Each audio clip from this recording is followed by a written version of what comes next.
Hi everyone.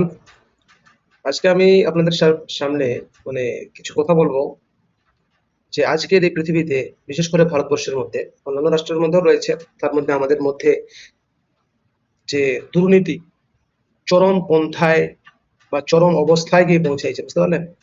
এই দুর্নীতির কারণে মমতা সরকার গেল, ঠিক আছে, যতগুলো সে ভাতা দিয়েছিল, এই সমস্ত ভাতা না দিয়ে যদি সে আমাদের মতো যারা যুবক, যারা পড়াশোনা করে চাকরির খোঁজে রয়েছে, একটা ভালো একটা চাকরি পায় না, তাদের যদি একটা ব্যবস্থা করতো, বা এই বেকার ভাতা না দিয়ে যাদের মধ্যে স্কিল রয়েছে তাদের জন্য যদি কাজের ব্যবস্থা করে দিত, তাহলে কিন্তু আজকে ক্ষমতা দেখে হারতো না। এক নম্বর বিষয়। দ্বিতীয় নম্বর বিষয় হচ্ছে, যদিও আমি পলিটিক্যাল কোনো আমার কোনো ব্যাকগ্রাউন্ড নাই, যতটুকু বুঝি ততটুকুই বলি আর কি। আমাদের যে মুসলিম সম্প্রদায় ছিল, এই সম্প্রদায়ের লোকদেরকে অনেক বোকা বানিয়েছে সে। এটা কিন্তু অস্বীকার করার মতো কিছুই নেই। এই ভারতবর্ষের মধ্যে আরেকটা দল রয়েছে, বিজেপি।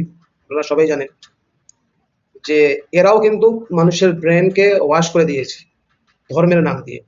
সেম জিনিস, পার্থক্য কিন্তু তেমন কিছু নাই। যেমন ধরে নেন, আমি একজন মুসলিম মানুষ, আমি যদি আজকে ভোটে দাঁড়াই, আর যদি আমি কোনো মন্দিরে যাই, ঠিক আছে, তাদের পুজোয় যদি অংশগ্রহণ করি, তাহলে কিন্তু আমার যে কমিউনিটির মানুষ আছে তারা কিন্তু আমাকে ভালো চোখে দেখবে না। কিছু মানুষ হয়তো দেখবে না ভালো কাজ করছিস, কিন্তু আমি মনে করি 90% লোক যারা আল্লাহকে মানে, ইসলামকে বোঝে, শরীয়তকে মানে, তারা বলবে এটা যাওয়া ঠিক হয়নি, এটা আমাদের ইসলাম শরীয়তেও ঠিক নয়। তেমনি ভাবে যারা হিন্দু ধর্মের মানুষ, এই যে মমতা ব্যানার্জির মতো কিছু লোক, বা মমতা ব্যানার্জি এই ভোটের জন্য এই মসজিদে গিয়ে, এই রোজার মাসে ইফতারে গিয়ে টুপি পরে বা মাথায় কাপড় দিয়ে হাত দুটো উঁচু করে, ঠিক আছে, এই হাত দুটো উঁচু করে দোয়া করে দিল, ঠিক আছে, তারা তো ইসলাম তো তার মধ্যে যায়নি, তাই না? তো এই জিনিসটা কিন্তু তাদের কমিউনিটির মানুষ কিন্তু ভালো চোখে দেখেনি। আপনি যাই বলুন, তাদের কমিউনিটির মানুষকে ভালো চোখে দেখেনি। এবার আমাদের যারা আমাদের কাছে এসেছিল কিনা, আমাদের মুসলিম কমিউনিটির মানুষের কাছে এসেছিল, এটাকে আমরা কিন্তু খুব ভালো মনে করেছিলাম। আমরা মনে করেছিলাম হয়তো সেই সুন্দর, সে মুসলমানের পরে মাসিহা, ঠিক আছে। কিন্তু আমাদের মধ্যে মধ্যে তো শিক্ষার হার এখনো অনেক কম। যদিও এখন নিউ জেনারেশনটা যে রয়েছে আমাদের, শিক্ষার আলো আমি আশা করি যে প্রত্যেক বাড়িতে গিয়েই পৌঁছাইছে, গরিব ধনী সবারই বাড়িতে। এখন আশা করা যায় যে প্রত্যেক বাড়িতে বাচ্চা কাচ্চারা সবাই স্কুলে পড়ে, এবং ভালো স্কুলে পড়ে, এটা আমি জানি। তো এতটুকু কাজ করার জন্য আমাদের মুসলিম সমাজের মানুষ কোনোদিন তার বিরোধিতা করেনি।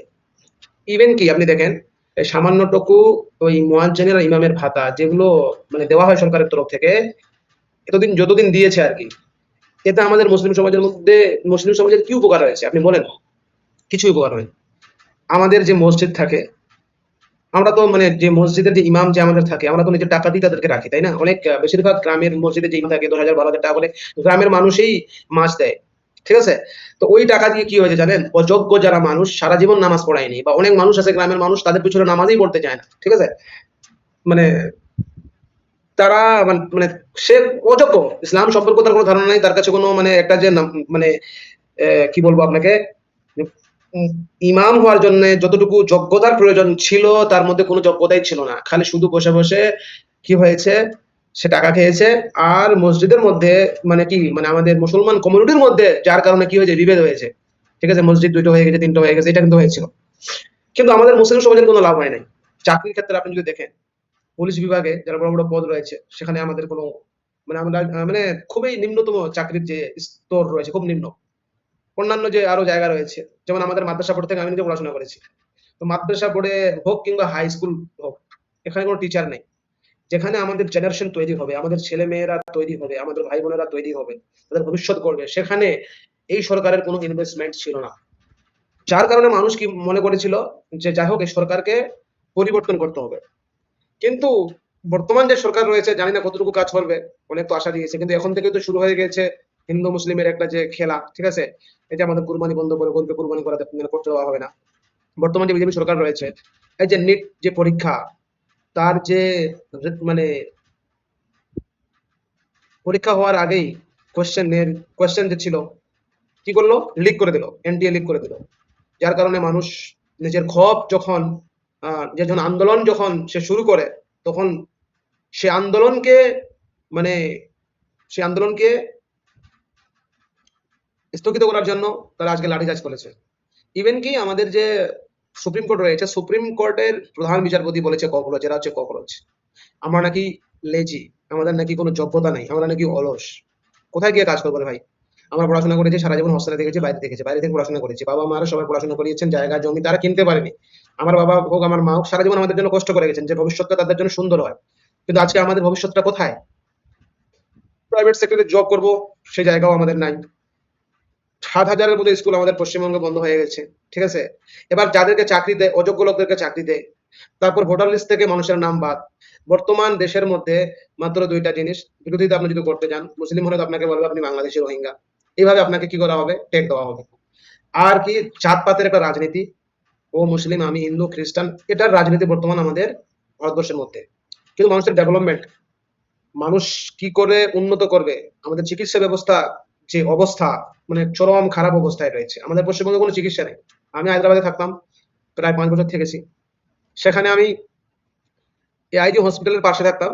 ওখানে ৩ বছর থেকেছি এবং ওখান থেকে ১০ কিলোমিটার দূরে থেকেছি। অনেক পেশেন্ট আমি নিয়ে গেছি স্বয়ং। বাংলাদেশ থেকে পেশেন্ট আসতো, আমি নিয়ে যেতাম। তারপর অনেক লোকেই আসতো, নিয়ে গেছি। মানে 90% মানুষ হচ্ছে পশ্চিমবঙ্গের। চিকিৎসার জন্য গেছে সেখানে। তো আমাদের পশ্চিমবঙ্গের চিকিৎসার অবস্থা মানে খুব খারাপ অবস্থা। দুর্নীতি সব জায়গায় রয়েছে বর্তমানে। তো এখন দুর্নীতির জন্য বা দুর্নীতিকে রুখে দেওয়ার জন্য যে বর্তমান যে সরকারকে মানুষ নিজেই বেছে নিয়েছে যাতে করে দুর্নীতি না হয়, একটা পরিবর্তন আসুক। এখন আমরা যে পরিবর্তন দেখতে পাচ্ছি বাংলার মধ্যে, বুলডোজার চলতেছে, বুলডোজার। এই বুলডোজার দিয়ে কাদের বাড়ি ভাঙা হবে ভাই? আমার মতো আপনার মতো গরিব মানুষের বাড়ি। এরা বলে নাকি এগুলো সব বেআইনি ভাবে হয়েছে। তো বেআইনি ভাবে কারা করিয়েছে? কারা? যারা বড় বড় কাউন্সিলর, তারা কিভাবে জায়গাটা দিল? নেতারা, ওই নেতারা টাকা খেয়েছে, ওরা কিভাবে টাকাটা খেলো? তো ওই গরিব মানুষটার কি অপরাধ? যে ঘুষ খেয়েছে, যে টাকা খেয়েছে, দুর্নীতি করেছে, তার কোনো শাস্তি হয় না। শাস্তি হয় একজন গরিব মানুষের, যে তাকে ভোট দিয়ে নিয়ে এসেছে। মানুষের কোনো কাজের জায়গা নেই, একটা মানুষ কোনো কিছু করে খেত, তার ওই খাবার জায়গাটাও আপনি বন্ধ করে দিচ্ছেন। ঠিক আছে? তো মানুষ তাহলে কোন জায়গায় গিয়ে দাঁড়াবে? কোন জায়গায় গিয়ে দাঁড়াবে মানুষ? ভারতবর্ষের মধ্যে যে আমাদের মতো যারা মানে ইয়াং জেনারেশন রয়েছে, সত্যি কথা বলতে আমি বলি বিশেষ করে পশ্চিমবঙ্গের মধ্যে তো কোনো কাজের জায়গা নেই। এই যে আমাদের ইয়াং জেনারেশন যদি বিদেশে যদি মানে অন্য রাজ্যে যদি কাজ না করতে যায়, তাহলে আমাদের পশ্চিমবঙ্গের মধ্যে যদি সমস্ত মানুষ চলে আসে, তো আমাদের যে খাবারের যে একটা সংকট দাঁড়াবে আরকি, মানুষের তো এখানেও কাজের জায়গা নেই। কোথায় গিয়ে মানুষ কাজ করবে আর মানুষ কি খাবে? তো সরকারকে এটা ভাবতে হবে যে সাধারণ মানুষের অসুবিধা করে কি লাভ? আপনাকে ভোট দিয়েছে সাধারণ মানুষ, আপনাকে নিয়ে আসছে যাতে করে আপনি কিছু পরিবর্তন নিয়ে আসতে পারেন। আইনের পরিবর্তন। ঠিক আছে? আমরাও চাই যে আইনের শাসন হোক। মানুষ যেন দুর্নীতি না করে। তো দুর্নীতি যারা বলে যে আমরা দুর্নীতি করতে দিব না, তারা তো সবথেকে বড় দুর্নীতিবাজ। তারাই তো সবথেকে বড় দুর্নীতিবাজ। যদি প্রত্যেকটা নেতার বাড়িতে ইডির যদি ছাপ যদি মানে লাগানো হয়, আপনি দেখবেন প্রত্যেকেই দুর্নীতির সঙ্গে জড়িত। এমন কোন নেতা নেই যে দুর্নীতির সঙ্গে জড়িত না। এই ভারতবর্ষের মধ্যে গরু নাকি হিন্দু ভাইদের মাতা, তারা নাকি এটাকে মাতা মনে, তাদের নাকি ভগবান বা তারা পুজো করেন। তো এটাকে আমরা শ্রদ্ধা করি। যেহেতু তাদের একটা বিশ্বাসের ব্যাপার রয়েছে, আস্থার বিষয় রয়েছে। এখন মুসলিম সমাজের মানুষ বলতেছে যে গরু মানে কাটা বন্ধ করা হোক। গরু কাটা বন্ধ করা হোক। আর একবার ইন্টারনাল অফ। এখন আপনি দেখেন, আপনি উত্তরপ্রদেশ থেকে সব থেকে নাকি মাংস বাইরে যায়। এখন কিছু ভাই রয়েছেন যারা বিজেপি করেন, তারা বলেন ওগুলো মহিষের মাংস। আরে ভাই, কিছুদিন আগে গোরক্ষা বাহিনী একটা ভিডিও দেখলাম এনসিআর লোকেশনে, তারা কি করেছে, হরিয়ানাতে তারা কিছু মাংস তারা টেস্ট করেছে ল্যাবে, তো সেখানে গিয়ে ধরা পড়েছিল গরু